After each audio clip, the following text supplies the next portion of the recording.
Everyone, this is me Fatima Technology Wali and I am a lead facilitator in Rehan School or campus. Today our guest is Sir Mike Armstrong.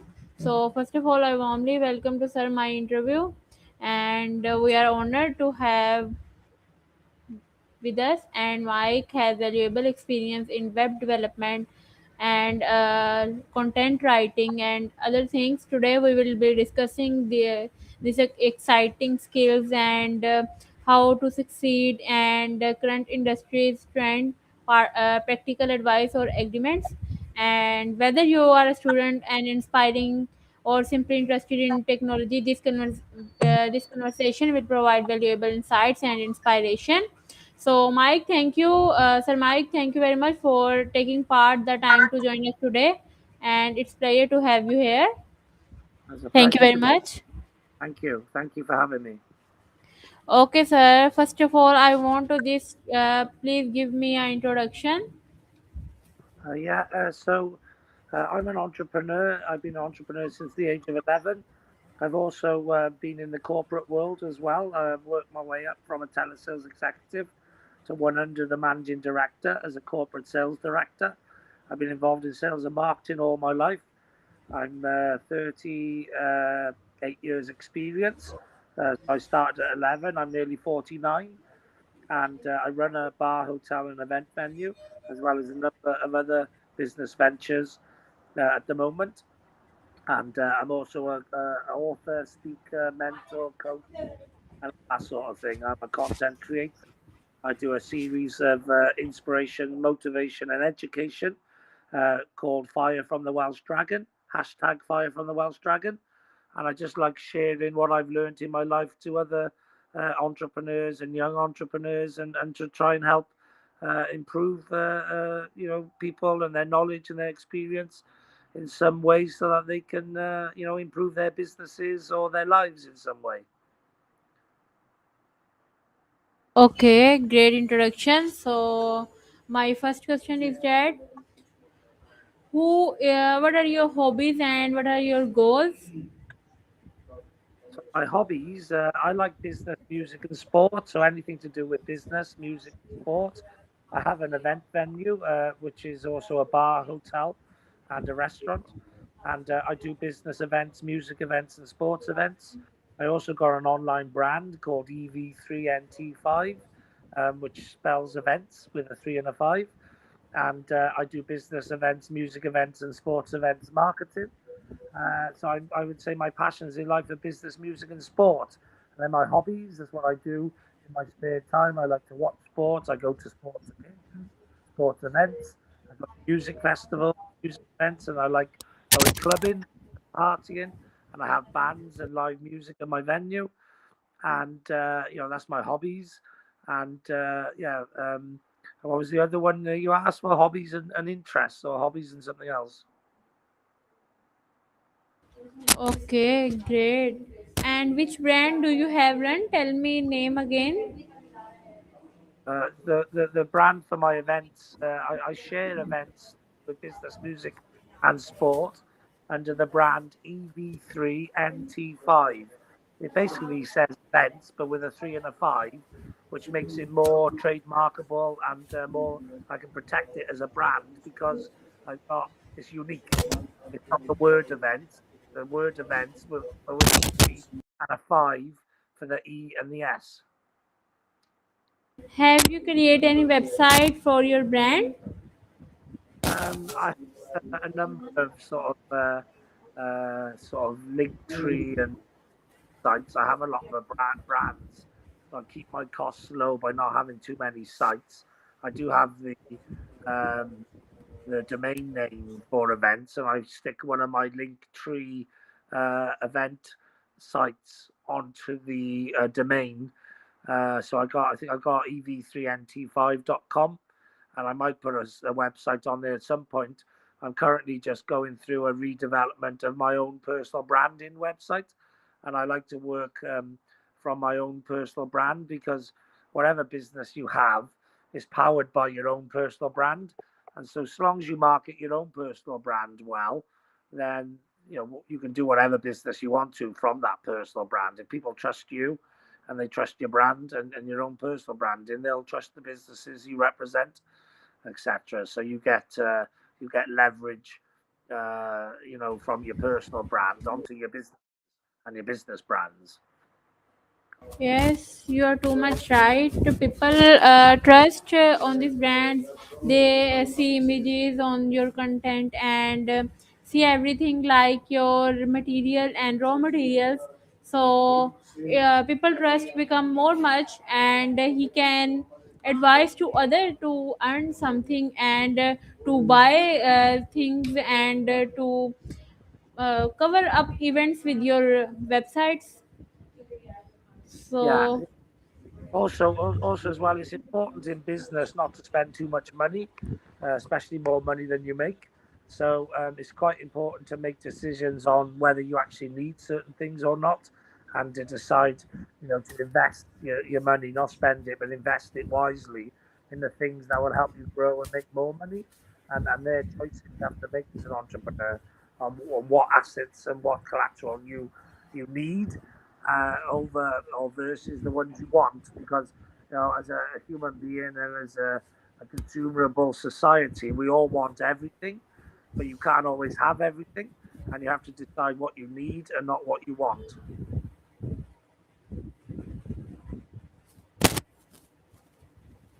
okay. So I think so that how that websites are much more vital role in our business, because we can do everything from our website. We can share images, share posts, and people can see your work, and everything will be done. So Yeah, I I think think so websites are very important yeah, I for think our work. websites are very important, but actually, if they are done right and they're done interactive and they're actually in some way. I think there's a lot of people out there who invest in a website and the website does nothing for them, or it's just a brochure which their physical world of meetings and sales and calls can direct people to, and a website is very important, but as long as you get it right, that means you need to be well optimized. It needs to be working within the search engine so that it's giving you leads. It needs to be interactive. It needs to be maybe powering content, via a blog and via interactive APIs, so that it's feeding your social media. If you get a website and it's working right and it's doing what it needs to do, then it's a great asset. But for a lot of people, they get the website wrong, and it just becomes a cost to their business. That's not making them anything. It's not making them any money. It's not doing anything for them. So I think a website is very important for a business, but it's very important to get right, and it's very important to make it an asset and not just a liability. Yes, you are too much right, and I think so. Websites are very important for our business. But how many you have you money paid for your website? How many? What? Sorry, what's the question? You how much money you pay for your website? Well, to be honest with you, I've paid for websites in the past. I've also built websites myself, and I've also built websites for other people. And I'm currently working on, through a partner of mine, a personal branding website, which I'm fortunate enough not to necessarily have to pay for, because I've created work and value to a greater amount than the website, which means I get the website done for me for free as part of the additional businesses and services that I've provided for them. It's a value exchange. But I think, to buy a good website these days, it costs you a few £1,000, that sort of thing. You can get them done cheaper for like a couple of £100 and that, but you usually get what you paid for. That cheaper website won't normally be that good and that interactive, and it won't have no SEO on it and all that sort of thing. So you've got to look around, shop around, and understand what it is you're buying and what value you're receiving, because some people provide lots of value for not much money. Other people, you can pay a lot of money and they don't provide much value. and some people, provide great value and have to pay for it, but they give you and deliver solutions and services and a website that actually benefits you and is an asset to your business rather than just a liability. So the whole world of web design and websites is a tricky one for non-technical people to navigate and to understand. And some people never really understand what they're getting for their money and what value they're receiving. But if you work with a good web developer who builds a good website and does all the things they need to do to make it work and make it interactive and make it an asset, then that's a good investment for you to make in your business. But you can easily make a not so good investment by investing in a website that doesn't really do a lot and has been designed by somebody who just likes to charge a high price without giving a high value. Yes, I totally understand your conversation. So my next question is that what advice you would you give to a web developer? So the web developers, Yes, my, my like advice would website maker. yeah, well, my advice to a website maker or web developer would be to build the best websites you can for your customers at the best value for money proposition, to make sure that you put everything in that customer's name and not your name, so that because they're the customer, so the domain and the the email system and everything needs to be in the client's name, not yours. Because I've seen so many situations where the business relationships have collapsed, and then the web domain company and the web host and the web creator is blackmailing, if you like, or leveraging the existence of the website and the content for the business owner. you know um they basically are forcing them to continue to pay money and fees and whatever, when basically saying, "Oh, well, we'll take the website down or whatever." So I think as a business owner, you should make sure that when anyone is working on your behalf, they're buying the assets and the names and the domains and all the different things that you have. They're buying it under your name and under your control, which means if the relationship fails at some point, you still have control of your website and your emails and everything else. And I think to webmasters, they should give that control to their customers, and they never, if the relationship breaks down, try to leverage, the taking down of something, in a sort of blackmailing type way to force people to continue to work with them and that sort of thing. I've seen all sorts of things happen in a long career, and I think when you're going into a relationship with a web company, you need to make sure that you know it's going to be good for you for the long haul and not just the short haul. And you need to make sure that the pricing and the costing and all of that is good for you for the long haul as well. And for the webmasters, you need to offer the best value for money that you can offer a good price, exceptional value, and make sure that the asset that you're selling is delivering, and then therefore you'll have recommendations from your customers to other people because you built an asset for them rather than just a liability that's costing them money and not really making them any money. So the whole idea is to offer exceptional value for money in order so that people recommend you.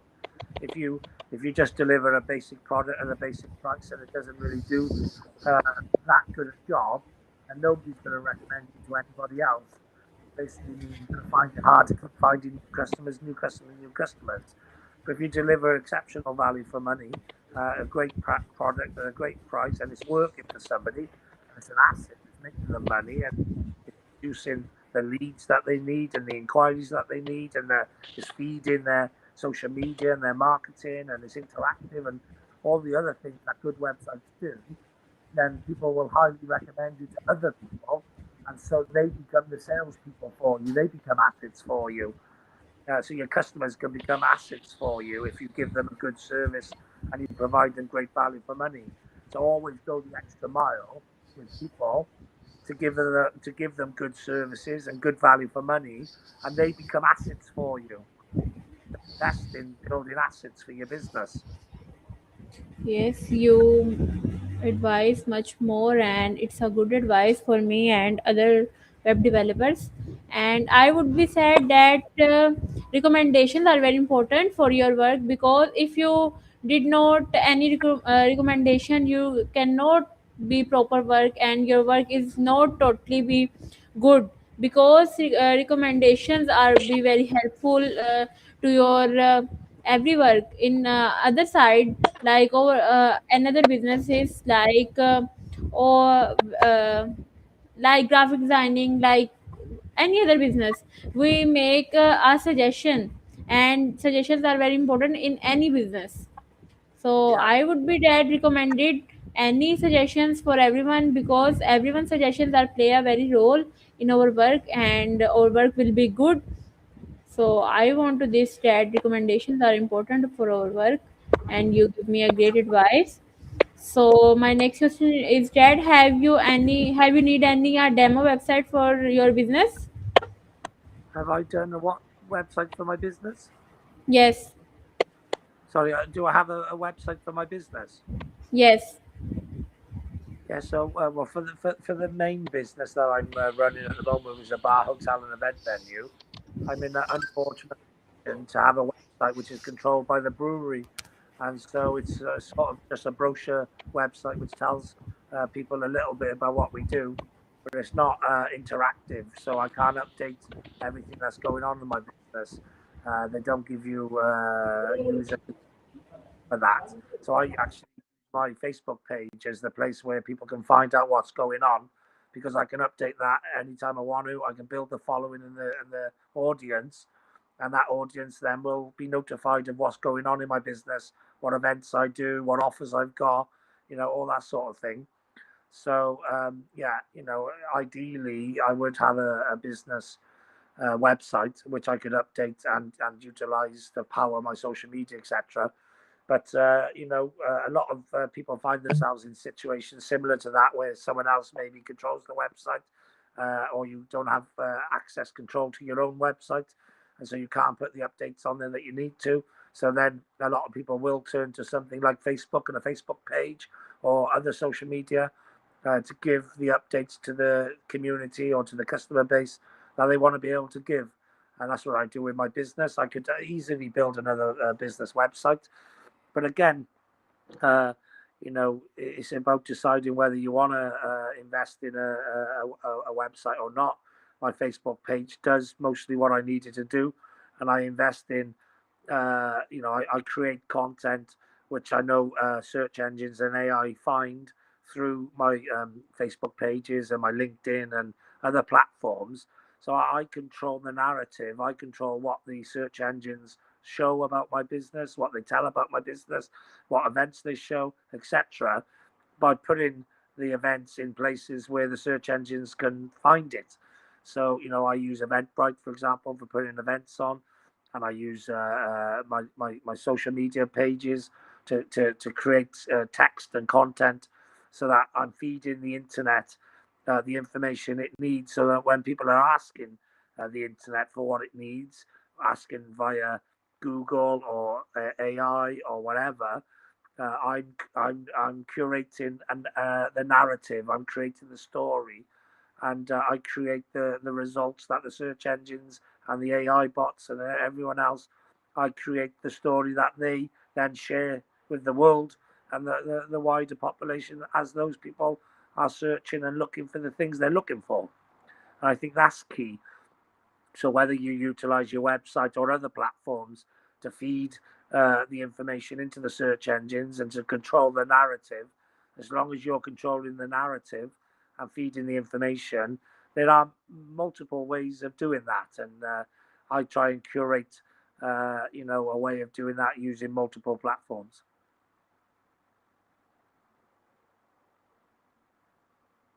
Yes, I totally understand. So my next question is that what would you prefer, that we can programming, or we make that we making website for our programming level, that we start our website from for programming level, or what would you prefer, that we can give only prompt to AI and other tools for making website? Which would you prefer most? Because I want to this that AI can make easier for everyone. So we want to use this the tools of AI, and I think so that tools are so much helpful for me and other web developers. So we can create more much websites like 3D and animations and other everything. What would Yeah. you think? I personally myself been playing around with some of the AIs for building web sites and web applications, etc. And I find them still a bit clunky at the moment, and a bit, they're not quite where they need to be. But maybe I've just not used some of the ones that are where they need to be. So I think a combination of coding and programmed websites with the utilization of AI to do some stuff that maybe you find hard to do with coding and that. I think at this moment in time, that's where we're at, and the best websites are probably a combination of old school and new school. And I think as well, maybe they've already existed and I've not found them, but as AI building tools become better, I think then it'll probably towards websites being built totally with AI. But I think we're still in a bit of a crossroads at the moment because websites went from being coded and written to being sort of plug and play, drag and drop, and making it more easier for people who aren't coders to build. And now it's incorporating AI and AI functions as well. And I don't think the one AI function building, and I could be proven wrong. I don't know. I'm just going on my experience. I don't think the AI building bots are capable of building the quality level of websites that coders can build, especially good coders with existing templates and platforms and plugins and all the rest of it. I don't think the AI necessarily can build or compete with that level of website at the moment, but I think it'll come soon and they will be able to compete. That's where I'm at with understanding the marketplace and the industry. Maybe there's other people who understand that a bit more than me, but that's where I see it at the moment is that you still need tech wizards who know what they're doing to work with AI as well as their own existing framework and program language to actually build the best websites that can be built at the moment. I don't think an AI can act. In my experience, I haven't seen an AI that can build a website as well as experienced programmers with the years of experience of building websites. So I think that will come. I don't see it far away, but in my experience, it hasn't arrived yet. It may have arrived and I haven't found out about it. But I've been playing around with some systems and some platforms, and they can't. They're not there yet. They can't compete with top programmers in my experience yet. Okay, great. So my next question is that which tool you prefer for a web developer?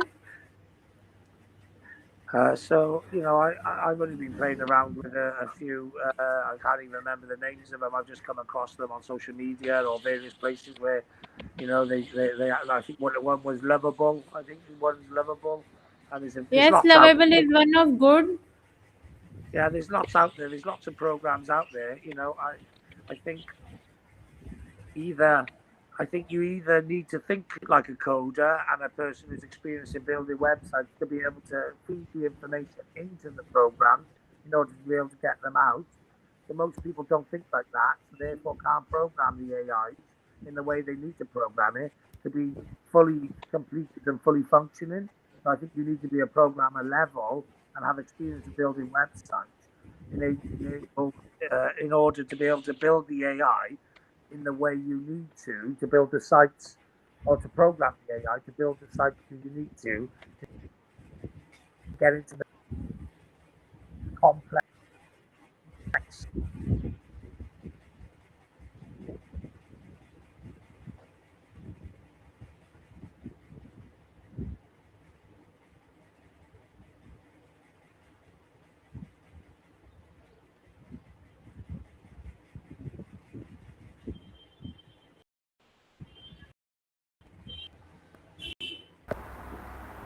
Hello.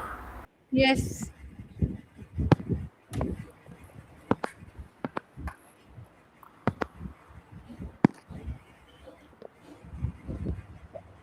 Hello. Sorry, sir, Sorry what about you that. Can said? you hear me? You.